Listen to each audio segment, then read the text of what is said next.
आजादी का Amrit Mahotsav हास्ते हापां हुकबार बेदेकनी integrated pack house नागिछरनी complex एंगिरखा केंद्रनि हुकबार मंत्री कैलाश चौधरी बनकारिबो आशालो तंबाइका हासनी मंत्री अक्रा मानिक साहा हुकबार मंत्री प्रणजीत सिंह रायनि खबै गुबुनी आदरक असला हास्तिनी कुमिन आनारस ते किउ आनारस फादार हास्ते ओ रहर जाकनो बेरेनायखा केंद्र मंत्री ते नारवाइरक कगनारथानी केंद्र मंत्री शाखा हुकबार खलायनाय रक साक बासे माना बागै नांगमानि बसलै ते कोल्ड स्टोर तनै बानिया खलायके हुकबार खलायनाय रकनि आजिमुं बांनाय हनै शाखा मंत्री असला मंत्री आदंरक बानातिसावै फादार हास्तेव हास्तिनि अमतै रहरलायखा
आप लोग भी कमलम बोल रहे हैं सर आवर प्रोडक्शन सिनेमन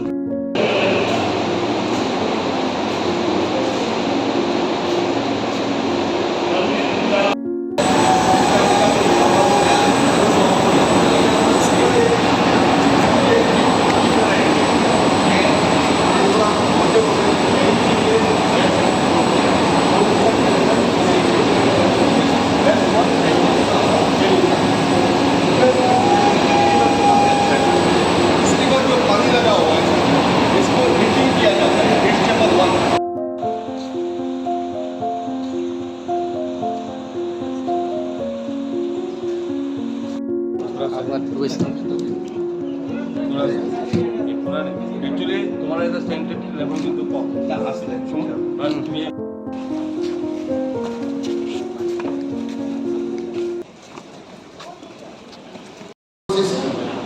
किसान को आत्मनिर्भर बने।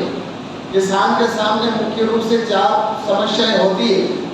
किसान को एक तो उन्नत किस्म का बीज मिले या उसको अच्छी क्वालिटी का प्लांटेशन मिले और उसके बाद में उसकी लागत कैसे कम हो और उसके बाद में उसके भंडारण की या स्टोरेज की कोल्ड स्टोरेज की व्यवस्था हो और उसके बाद में किसान को मार्केट मिले, मार्केटिंग की व्यवस्था हो।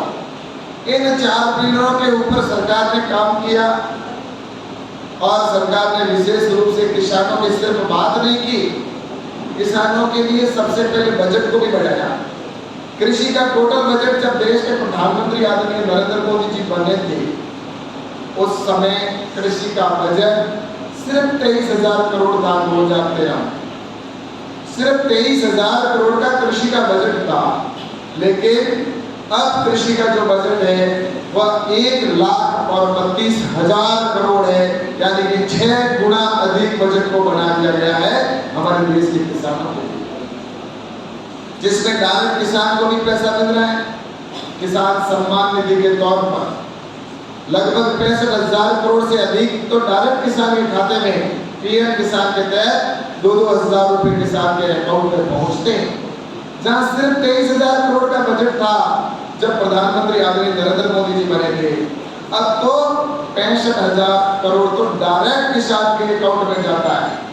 इससे स्पष्ट होता है कि प्रधानमंत्री जी की सोच देश के किसान को आत्मनिर्भर बनाने की और जा रहे हैं, और लक्ष्य भी लिया कि 2022 तक देश के किसानों की इनकम डबल करना है।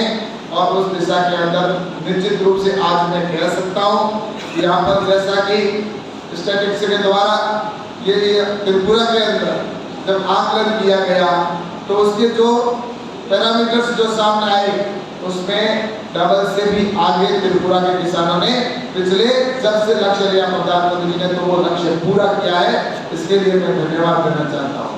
चिंता करने वाले आदरणीय परमजीत सिंह राय साहब जो हमारे कृषि के मंत्री हैं, आदरणीय राय साहब, और हमारे मध्य ही सेक्रेटरी हमारे एग्रीकल्चर श्री अपूर्ण राय जी, और हमारे मध्य डायरेक्टर एग्रीकल्चर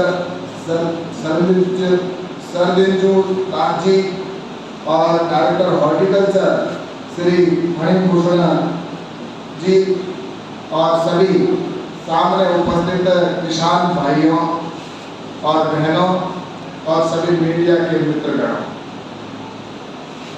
आज सबसे पहले तो मैं आप सबको बहुत बहुत बधाई देना चाहूँगा कि यहाँ पर एक महत्वपूर्ण जो पैक हाउस का आज उद्घाटन हमारे मुख्यमंत्री साहब के कर कमलों द्वारा किया गया है।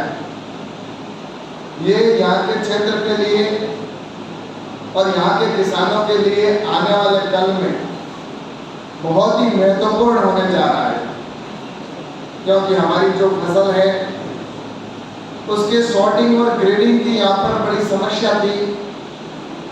किसान जो अपना उत्पादन होता था उसको औने पौने भाव के ऊपर और वो बेचता था, और व्यापारी आता था तो भी वो उसको उतना मूल्य नहीं दे पाते थे। लेकिन आज यहाँ पर सॉर्टिंग ग्रेडिंग के साथ एक पैक हाउस के अंदर जो व्यवस्था की गई है और इसके अंदर जो क्वालिटी मेंटेन की जाएगी, जो हमारे यहाँ पर पाइनएप्पल जो लगभग 8 या 7, 8, 10 दिन तक हम रख पाते थे, अब इसी पाइनएप्पल को हम 2 महीने तक भी यहाँ पर रखकर और सेम जो क्वालिटी किसान के खेत में पैदा होती है वही क्वालिटी 2 महीने तक वहाँ पर वो देश ही नहीं विदेश के अंदर भी बेच सकता है।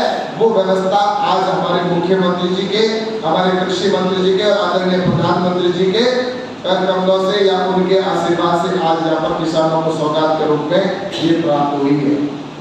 निश्चित रूप से किसानों के लिए ऐसी कई योजनाएं और टेक्नोलॉजी देने का काम प्रधानमंत्री आदरणीय नरेंद्र मोदी जी कर रहे हैं। आर्थिक এবং তার সামাজিক সেই দুটোই যখন সমৃদ্ধি হবে তবে আর্থসামাজিক উন্নতির লক্ষ্যে আমরা কাজ করে যাচ্ছি এবং কৃষকদের আমরা প্রায়শই বলি যে কৃষকদের আয় দ্বিগুণ লক্ষ্যে আমরা কাজ করছি। এবং একটু আগে এখানে মাননীয় কেন্দ্রীয় মন্ত্রী বলছিলেন যে একজন আইএএস অফিসার কত লক্ষ টাকা বেতন পাবে।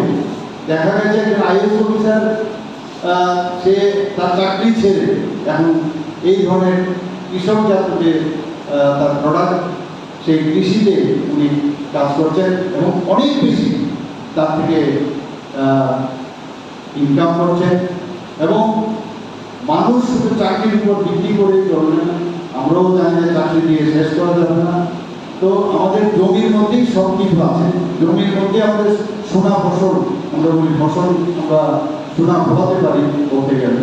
তো সেই জায়গার মধ্যে আপনারা যারা এখানে নিরলস আমাদের দেশ সবসময় বলি কৃষক হচ্ছে আমাদের দেশের মেরুদণ্ড। তো কৃষকরা যদি এবং অন্নদাতা সত্যিকারের বলতে আপনারা বলছেন সবাই অন্নদাতা। তো আপনাদের যতক্ষণ ধরে আর্থসামাজিকভাবে স্ট্রেংথেন না হবে ততদিন কিন্তু দেশ আগে বলবে না। এতদিন ধরে আমরা দেখেছি আজকে 8 বছর ধরে প্রধানমন্ত্রী নরেন্দ্র মোদীজির নেতৃত্বে যেভাবে কৃষকদের নিয়ে চিন্তা ভাবনা করছেন, এর আগে কিন্তু খুব কমই যে সরকার আমাদের অটলজির সময় বাদ দিলে বাকি সময় আমরা দেখেছি কৃষকদের নিয়ে খালি প্রবোধের টিআরসি করে গেছে, কুম্ভীরাশ্রী যাকে বলে কুম্ভীরাশ্রী করেছে কৃষকদের জগতে। আমাদের এই প্রধানমন্ত্রী সত্যিকারের অর্থে কৃষকদের উন্নতির লক্ষ্যে সবসময় কাজ করে গেছেন। আপনারা সবাই জানেন যে কিছুদিন আগে অর্থাৎ আমাদের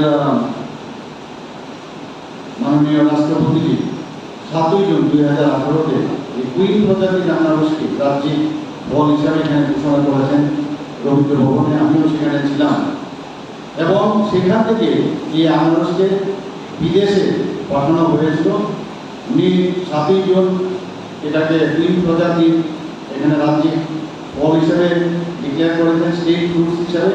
আর তার আগে অর্থাৎ 3 তারিখ 2018-তে বিদেশে সেটা পাঠানো হয়েছিল। আজকে অত্যন্ত ভালো লাগছে, এখানে ব্যবহার করেছি এবং শুনলাম দিল্লিতেও আনারস যাচ্ছে এবং বিভিন্ন জায়গায় সেটাকে পাঠানো হচ্ছে। বিদেশে তো যাই, কাতার থেকে আরম্ভ করে, মিডল ইস্ট থেকে আরম্ভ করে বিভিন্ন জায়গায় যাচ্ছে এবং